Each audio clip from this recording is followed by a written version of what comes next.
I'm here with my buddy, Jess, and we're just going to have a little conversation about her home and why I love Jess. Actually, you guys know I've been doing this My Whole Home series, and it's just been so fun to kind of talk to people and discover why their homes and their spaces are really important to them and the kind of the stories that they tell. And if you've been following the hashtag My Whole Home, you kind of have gotten a glimpse of what that actually looks like.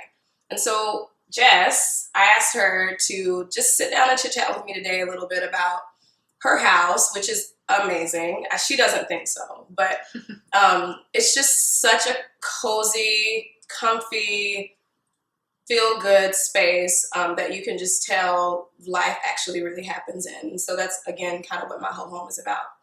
And so Jess, I met you, I don't know, 2 years ago, 3 years ago, through a mutual friend. Yeah. And I feel like we had a really special connection. Like, I remember the first time that I met you, I was like, she's going to be my best friend. Like, there's no way we're going to walk away from this night and not get each other's numbers. And I think we did email, or did we? No, email. Is this 19? No, I think we got numbers. We got numbers, yeah. So we texted at like midnight that night, and then the rest is history. Just kidding. That didn't happen. We didn't text at midnight that night. But Jess, can you kind of maybe tell us a little bit, and it's okay if you can go as deep as you want, but can you maybe tell us a little bit about like your home story? Like, what was home like for you growing up? Because I think there's a reason why we do care about our homes, and it is like, it does matter how you feel inside your home and then how other people feel when they come into your home too, and like, so just shaping that of like what I thought a home was supposed to be was everything detailed, beautiful, and I get that from probably a family that I had stayed with, and I love that about them, and there's a beauty in that, and like I didn't even realize that you could make your home like that. And then there's also that side to like having 4 children that I don't want them to be afraid to move and spill or, and I think that I felt that way with Micaiah, our oldest, or even Layla, for so long. And Layla's your second. My second, so she's our only girl. And then God's so good that He lets them be like the messiest, playing with, their diapers, just all gross stuff, Sharpies, like I said, of like, to just shake you out of your idea of what's even going to make you happy, and, cereal on the floor or stuff. And someday we'll have, someday I'll be able to put something somewhere and it's going to stay just that way. And then it'll be when I'm older and my kids are gone, and I'm going to be missing the fact that, my kids aren't there anymore, And so I always think about that of like, there will come a time when I can put something and set it up beautifully and no one will move it. But I'll also be empty home 100%, and no one will be there with me, and and so I think that you bring up a really interesting point, but just how I think sometimes we think about, and when I say we, a lot of times I mean me, think about home as a monolith, as in when I say, okay, what's your home story? In my mind, when I ask you that, I'm thinking there's going to be this one story. But you talk about all of these experiences collectively that have shaped what home is for you now. Right. So I think for me, that's a really interesting perspective, because home isn't just one thing. It's not just one experience. It's not just one story. It's a collection of experiences that forms and shapes the spaces that we live in. And I think that very much is like life, right? Like, our life is not a monolith. Every part of who you are is not just from one experience that you've had. Every part of who I am is not just from one experience that I've had. It's from a collection of experiences, whether they be good, bad, ugly, positive or negative, that shape and form who we are. And I think it's so beautiful, like the contrast between our lives and our homes, and how, just spiritually speaking, how God connects the two of those things. to make it an even more beautiful picture. Well, and that's the best part is like there's a season of like cleaning my house is like therapeutic and good. Yeah. And then there's just as therapeutic and good is letting my house be messy. Right. Or letting my kids' rooms be what they want. Yeah. You know, like a Pikachu throw blanket on my son's bed that I'm like, get that out of there. That's not cute, you know. But to him, he's like, that's me. Yeah. And so then I'm like, yeah, okay, fine, you know, and letting go, letting him be creative, letting him express himself how he wants, you know, is huge. Yeah. And how important that is for him to design what he thinks of home and to let, you know, even his thought of me as his mom, that I let him be who he is, you know.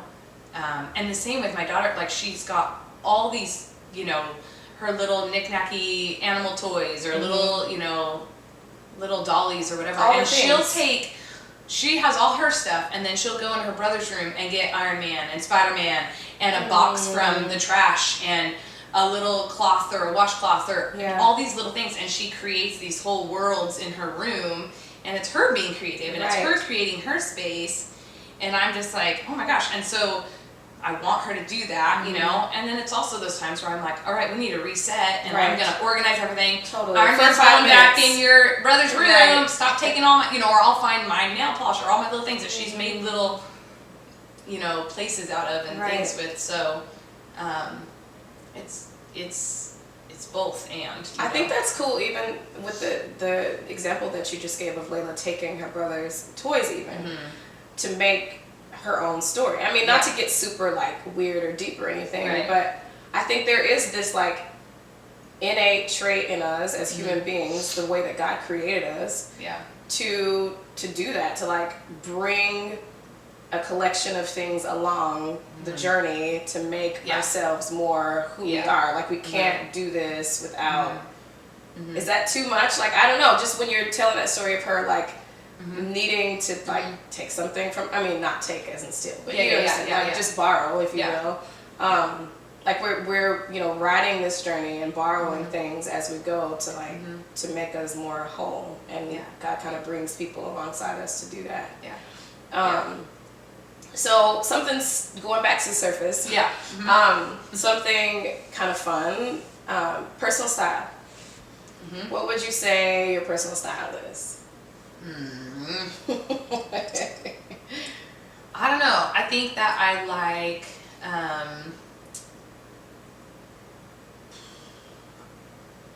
when I walked into your house. It felt very comfortable. It felt very cozy. It felt very collected. It felt very gathered. Not formal at all, but in the best way. Kind of going back to what you were saying at the beginning of our conversation. Very welcoming. So those are all the things that I experienced. I mean, not all, because there's so much more, but those are some of the things that I experienced when I walked in. I don't know. I mean, I think I would. Again, like you think I'm like in love with Jess. I kind of am, but I think one of the other things that also was very attractive to me about you was your style and how eclectic you were. And but I don't know. Like I feel like most of us walk around and people give us a compliment sometimes, and they say, "Oh my gosh, your outfit's so cute," or "Oh my gosh, your house is so this," or whatever, you know.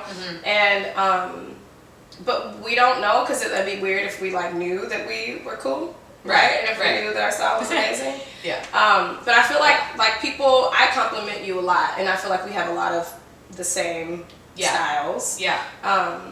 So yeah, I don't know.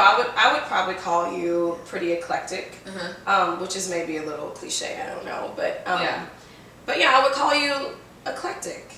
So when it comes to that, I mean, would you agree with that? What do you think? I mean, I think so. I think that I like eclectic. I don't know if I even have the right definition. I think of like a lot of different colors and a lot of different like items, and I think that I kind of stick to a cleaner palette. Like I like the white, the blacks, some browns or wood, and then definitely some greenery. Like that's kind of my go-to in my head. You know, but I also like finding pieces that I can't just go to Target and buy. Totally. Or like whatever. And so there are, like, our kitchen table is thrifted, and like our little hutch is thrifted, and not like an antique store, but like thrifted, you know, found, you know, treasure. Like I'll take the kids out and we're like, let's go find a treasure from garage sales and all the fun, you know, things. So I love that. I really feel like that's like literally a treasure hunt, like a fun side. And when I see something that I like, I'm just so excited to find it. Like that whole experience on it is so fun. And I love doing that with the kids too. And that's a cool thing. So yeah, I mean, I think I like finding unique pieces or things that will stick with me. I do think I like keeping a lot of the things and then switching it around and refreshing things. Moving the furniture, like that's always been something I've done since I was young. Like rearranging my room and then sharing a room with my cousin, and we're getting so mad that she came home from her friend's house and she can't find anything because I've moved it all. But it is a way to create, you know, and just express yourself. But yeah, I mean, I like fun things that will stand out, and I also like to be clean. And I don't know. I like it. I don't know, whatever you want to call it. Maybe collected, boho, modern. Sure. Yep. That's what we're gonna call it. Yeah. Yeah. For now. It transforms. Yeah. You know. 100%. So what you're saying is that you really can't be boxed into a specific style. Yeah. You're really just, as many of us who know you know, that you are just a free spirit. So am I. I think most of us creatives are. Yeah. But I think we are going to wrap, and I just want to say thank you for letting me come into your space and kind of take over for a few hours and sharing some of your story and sharing your home with us. Thank you. Oh my goodness, guys, do you not love Jess? She is just the best. If you want to join this conversation, you can use #MyWholeHome on all your social media channels, including Instagram. And be sure to subscribe to my channel down below. And then you can talk to us too, join this conversation, and also get some fun how-tos, some fun lifestyle tricks, and all the good things. We'll see you next time. Thanks for joining in.